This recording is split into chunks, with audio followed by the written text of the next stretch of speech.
एक चुम्मा तू मुझको उधार दे दे और बदले में और। ये है 90s के फेमस सिंगर उदित नारायण, जिनकी एक फीमेल फैन को लिप किस करने का ये मामला अब स्कैंडल का रूप ले चुका है। उदित नारायण की किसिंग वीडियो कंट्रोवर्सी गहराती जा रही है और आम लोगों से लेकर सोशल मीडिया में हर तरफ इनके इस जेस्चर की कड़ी निंदा हो रही है। Veteran singer Udit Narayan has landed in a massive controversy, and honestly, people are finding it hard to believe.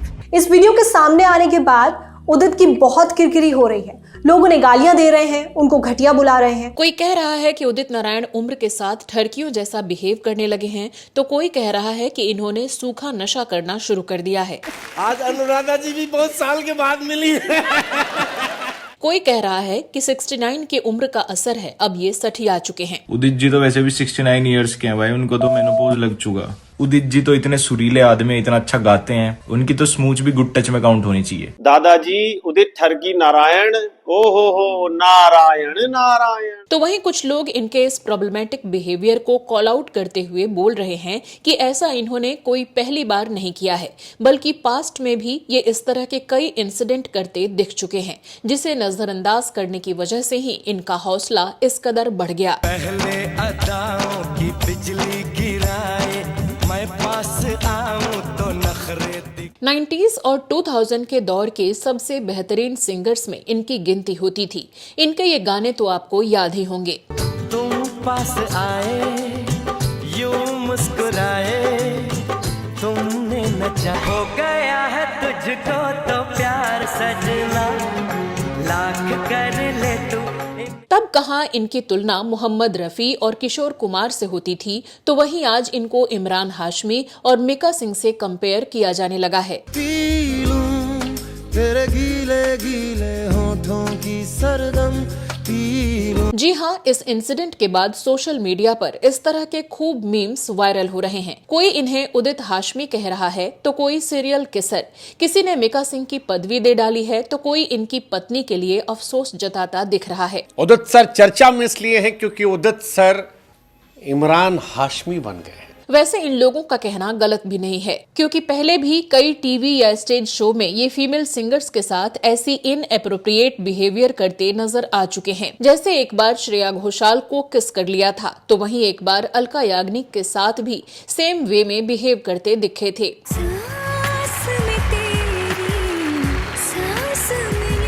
तो वहीं एक बार कपिल शर्मा शो में अनुराधा पौडवाल और बाकी सिंगर्स के बीच भी ओछी हरकतें और अजीबोगरीब बातें करते दिखे कि कॉमेडी शो होने के बावजूद कई लोगों ने इनकी बेशर्मी पर नाराजगी जाहिर की थी। सुनिए अलका याग्निक के लिए इनके बिगड़े बोल। तुम तो फोन करते रहते हो उसको, मुझे मालूम। फोन करते रहते हैं।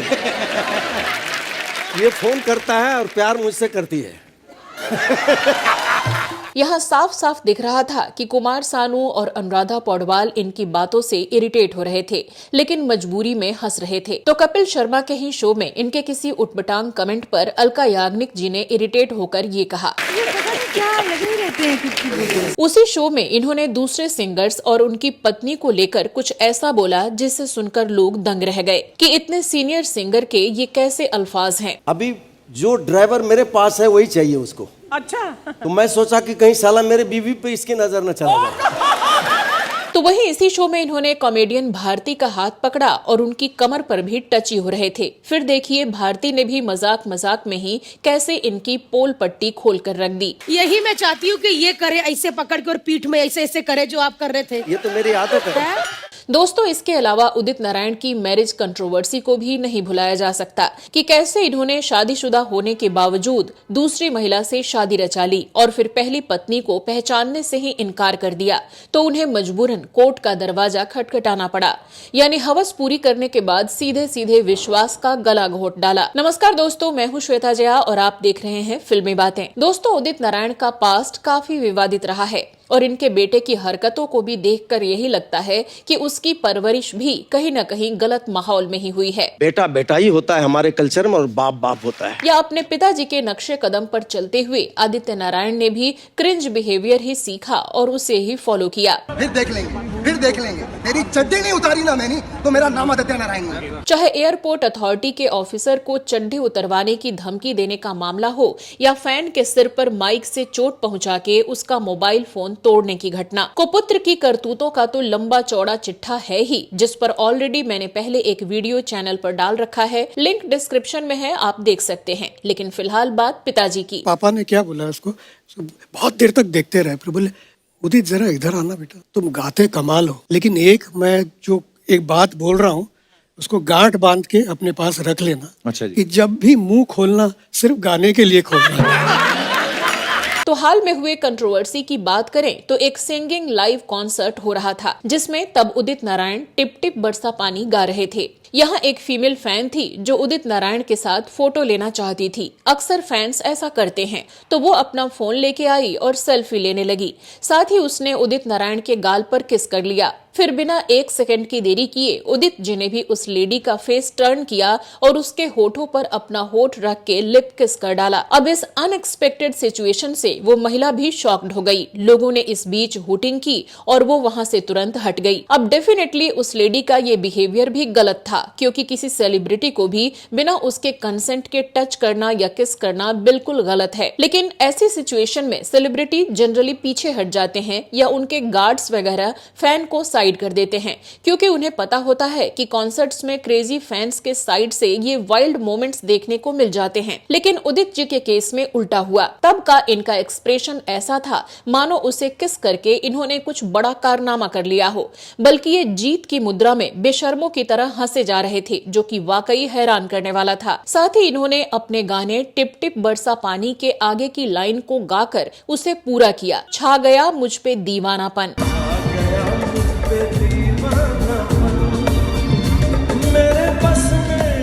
लेकिन जब ये क्लिप सोशल मीडिया पर वायरल होने लगी तो उदित नारायण के कुछ फैंस इसका बचाव करते हुए कहने लगे कि उस महिला की ही गलती थी, क्योंकि उसी ने पहले किस किया था। उदित जी ने तो बस उसे जवाब दिया। तो डेफिनेटली उस फैन की गलती थी कि उसने बिना कंसेंट लिए उदित जी के गाल पर किस किया था। लेकिन उदित नारायण को इसलिए ज्यादा बैकलिश मिल रहा है क्योंकि चिक किस करने के बदले में इन्होंने लिप किस कर डाला, और वो भी एक बड़े सेलिब्रिटी होकर जिसकी उम्र 69 यानी 69 साल है। जी हाँ, दिसंबर में ये 70 साल के हो जाएंगे। लेकिन हरकतें किसी 18-19 साल की छपरियों वाली दिखाई। हाँ, इस इंसिडेंट में दोनों ही गलत हैं, लेकिन किसकी गलती किस लेवल की है ये साफ देखा जा सकता है, और इसी पर लोग बहस भी कर रहे हैं। वो फीमेल फैन ना ही फेमस है ना ही इंटरनेट पर मौजूद है, इसके बावजूद लोग उसे बैकलैश देने में लगे हुए हैं। लेकिन यहाँ बड़ी रिस्पॉन्सिबिलिटी किसकी थी? बड़ा नाम, बड़ी उम्र, बड़ा ओहदा, तो बड़ी जिम्मेदारी भी। तो हाँ, कुछ लोग ये भी कह रहे हैं कि चलो वो एक क्रेजी फैन थी जिसने ऐसा कुछ किया, लेकिन उदित नारायण शादीशुदा हैं और ऐसे में किसी और महिला को लिप लॉक करना अपनी पत्नी को डिसरेस्पेक्ट करने जैसा भी है। क्या ये बेसिक एथिक्स भी उदित जी को नहीं पता? देखिए क्या खानदानी लोग हैं जी, क्या कल्चर है। साथ ही इस लेडी के अलावा उस दिन और भी ऐसे कई मोमेंट्स देखने को मिले जहां दूसरे फैंस जब फोटो खिंचाने आ रहे थे तब सामने से उदित नारायण उनको गाल पे किस कर रहे थे, लेकिन मेल फैंस को नहीं बल्कि सिर्फ फीमेल फैंस को, जैसे कुछ ज्यादा ही मूड में हो। हालांकि ये इंसिडेंट कुछ महीने पहले का है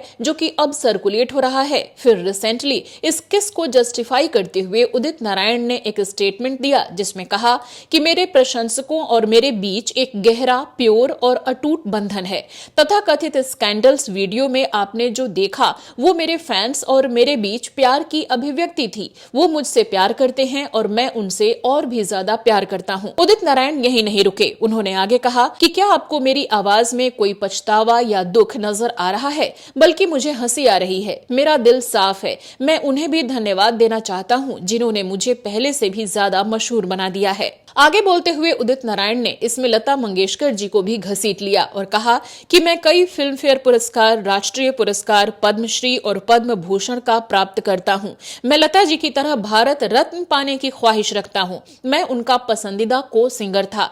जब मुझ पर माता सरस्वती का आशीर्वाद है तो मुझे उन लोगों की क्या परवाह है जो दूसरों को सफल होते नहीं देख सकते। तो लोगों का गुस्सा भी शायद इस वजह से भी ज्यादा है क्योंकि Udit Narayan national award winner होने के साथ साथ देश के सर्वोच्च नागरिक सम्मानों में से 2 हासिल कर चुके हैं, जो कि पद्मश्री और पद्म भूषण है। फिर भी ऐसी ओछी हरकत वाकई हैरान करने वाली है। वहीं इनकी फ्रेटर्निटी के कुछ फ्रेंड भी आगे आए और इनका बचाव करने लगे, जिसमें 90s के ही सिंगर अभिजीत भट्टाचार्य भी शामिल रहे। उदित नारायण के ऐसे ही कुछ पुराने क्रिंज बिहेवियर की चर्चा करें तो अलका याग्निक जी के साथ एक क्लिप भी सामने आया था, जहां वो साथ में सिंगिंग कर रही थीं और उदित नारायण ने उनके गाल पर किस कर लिया। उसके बाद अलका याग्निक का एक्सप्रेशन नोटिस करने वाला था। जाहिर है वो नाराज थीं, लेकिन इनका लिहाज करके बात को आगे नहीं बढ़ाया। लेकिन इसके बाद भी ऐसा हुआ, उदित नारायण ने एक बार फिर उनके गाल पर किस कर लिया, वो भी बिना वजह, बिना किसी बात के, यूं ही पागलपन में। उस वक्त भी अलका याग्निक का रिएक्शन देखने लायक था। वो साफ साफ नाराज दिख रही थीं और वहां से हट गईं, लेकिन शायद सीन क्रिएट नहीं करना चाहती थीं, इसलिए खामोश रहीं। उस समय सोशल मीडिया इतना फ्रीक्वेंट नहीं था, इसलिए भी ये बातें ज्यादा तूल नहीं पकड़ पाईं। लेकिन टीवी शोज की ये क्लिप्स बाद में सामने आने पर जरूर कॉल आउट की गईं। लेकिन फिर उदित नारायण के फैंस आकर ये दलील देने लगे कि अरे अलका जी को कोई प्रॉब्लम होती तो वो खुद सामने आकर इसका विरोध करती। वो दोनों तो सालों से साथ में काम करते आ रहे हैं, उनमें अंडरस्टैंडिंग है, इसलिए दोस्ती में किस कर लिया होगा। तो चलिए कुछ देर के लिए इसे मान लेते हैं कि ये दोस्ती में हुआ होगा। लेकिन फिर ये बताइए कि खुद से काफी जूनियर श्रेया घोषाल के साथ उदित नारायण ने यही हरकत क्यों की? ये क्लिप भी वायरल हुई थी और इस पर भी जहां कुछ लोगों ने सवाल उठाए थे तो कुछ लोगों ने फेवर में आकर तरह तरह की दलीलें देनी शुरू कर दी थी। लेकिन सवाल वही है कि श्रेया घोषाल से इनकी ऐसी कौन सी फ्रेंडशिप थी जो बिना कंसेंट लिए उन्हें किस कर लिया?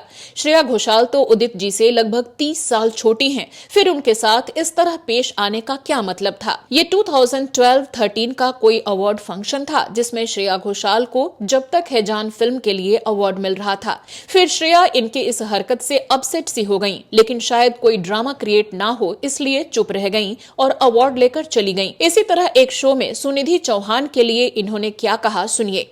ये सच बात है कि सुनिधि जी शुरू से ही मुझे प्यार करती है। इसी तरह हमने शुरू में जिस कपिल शर्मा शो की चर्चा की उसमें भी ये कई बार जा चुके हैं और हर बार कुछ न कुछ ऐसा चीप बोला या किया जिससे इनके स्टैंडर्ड का पता चलता है। तो मैं सोचा कि कहीं साला मेरे बीवी पे इसकी नजर न चला जाए।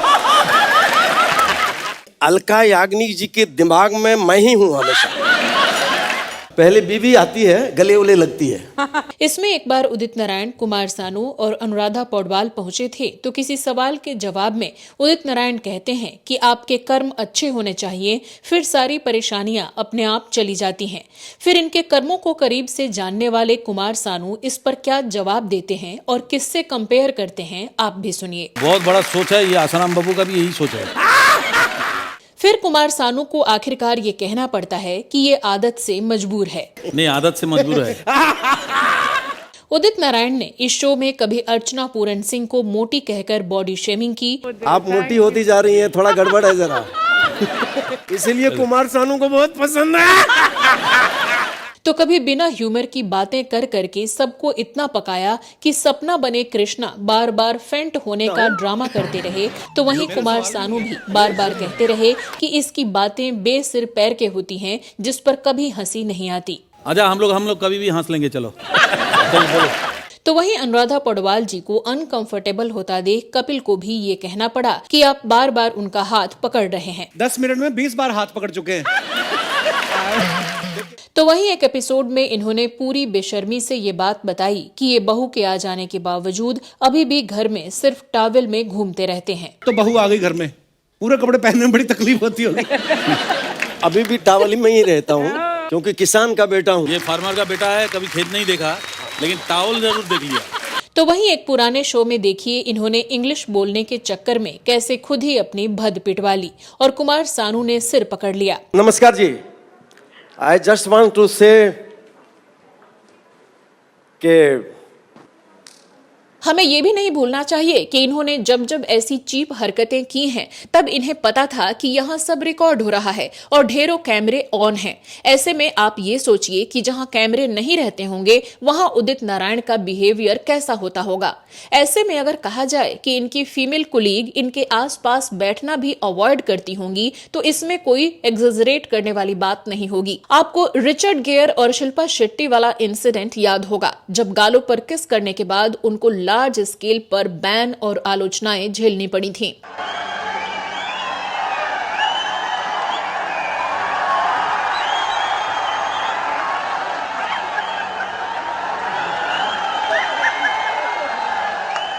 इसी तरह साउथ के एक्टर नंदमुरी बालकृष्ण ने उर्वशी रौतेला के साथ जहां फिल्म प्रमोशन के दौरान अजीब अजीब हरकतें की, तो वहीं एक स्टेज प्रोग्राम के दौरान एक्ट्रेस अंजलि के साथ वाकई बेहद बुरा सलूक किया। लेकिन तभी नंदामुरी बिना कुछ बोले ही अचानक अंजलि को धक्का दे देते हैं।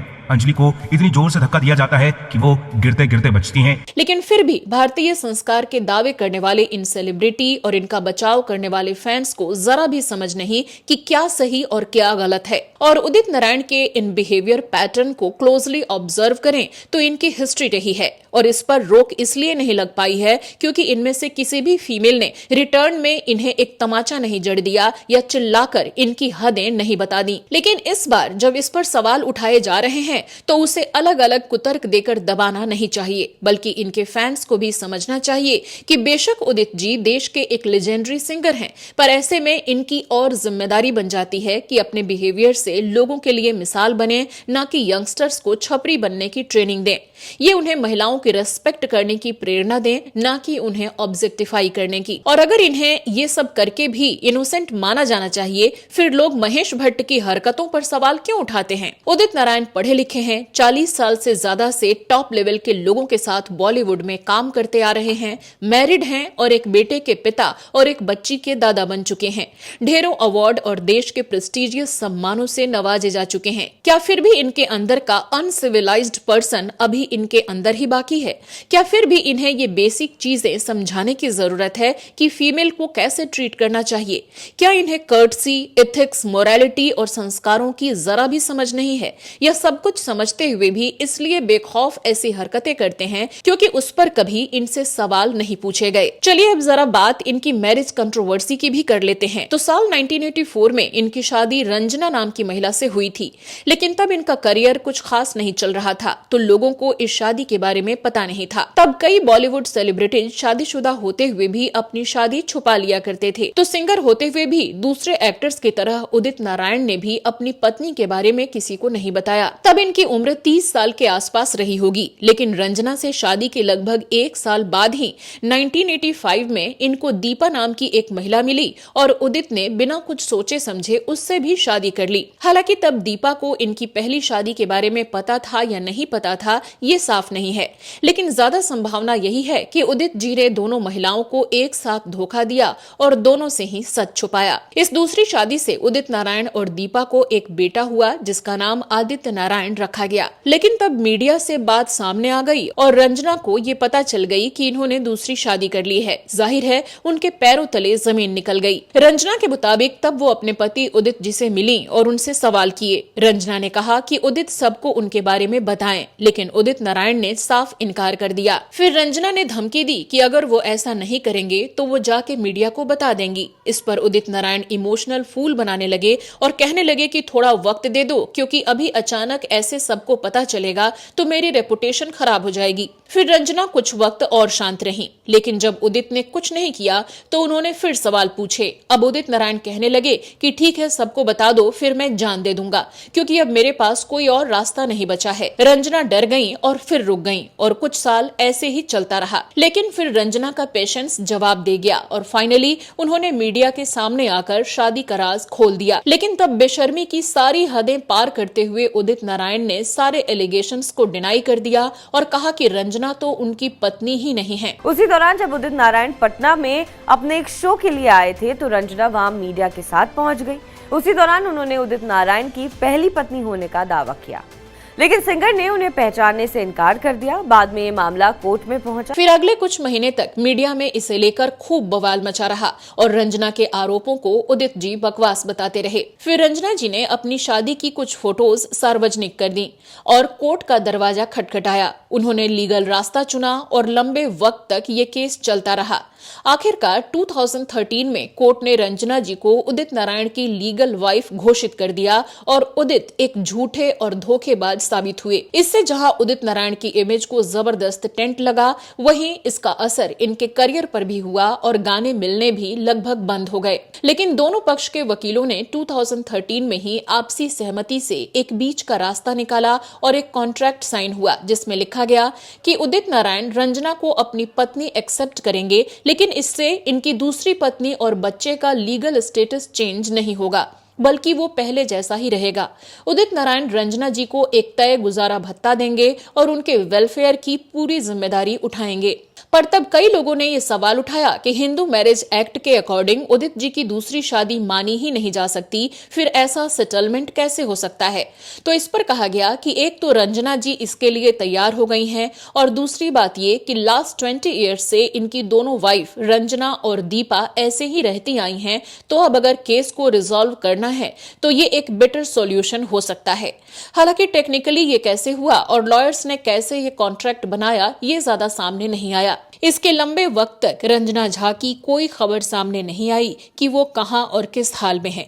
लेकिन लगभग 1.5 महीने पहले दिसंबर 2024 में रंजना जी और इनके वकील का एक इंटरव्यू सामने आया, जिसमें उन्होंने मीडिया को बताया, उदित जी के साथ मेरा अच्छा रिलेशन नहीं है, क्योंकि वो कमिटमेंट तो करते हैं लेकिन फुलफिल नहीं करते हैं कोई चीज़।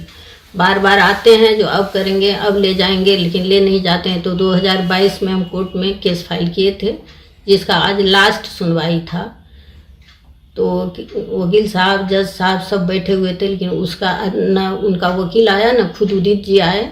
यानी तमाम ड्रामे और फिर कोर्ट के आदेश के बावजूद उदित नारायण ने अपनी लीगल वाइफ रंजना जी को ना ही प्रॉपर मेंटेनेंस दिया और ना ही पत्नी की तरह देखभाल की। दिसंबर 84 को शादी हुई थी, आज तक वही दुख झेल रहे हैं। किस औरत के साथ रह रहा है, कहाँ रह रहा है, हमको कुछ पता नहीं। बॉम्बे जाते हैं तो वहाँ से 10 गुंडा लगा देता है मेरे पीछे। इनकी बीमार धर्मपत्नी आज बुरे दौर से गुजर रही हैं और सम्मान तो छोड़िए, एक एक रुपए के लिए बेबस नजर आ रही हैं। ये है restitution of conjugal right. Section 9 में हमने एक पिटीशन फाइल किया उदित नारायण झा की पहली पत्नी की तरफ से, पहली पत्नी क्या उनकी जो पत्नी है उनकी तरफ से। लेकिन 40 साल बाद आज भी उन्हें इंसाफ नहीं मिल सका है।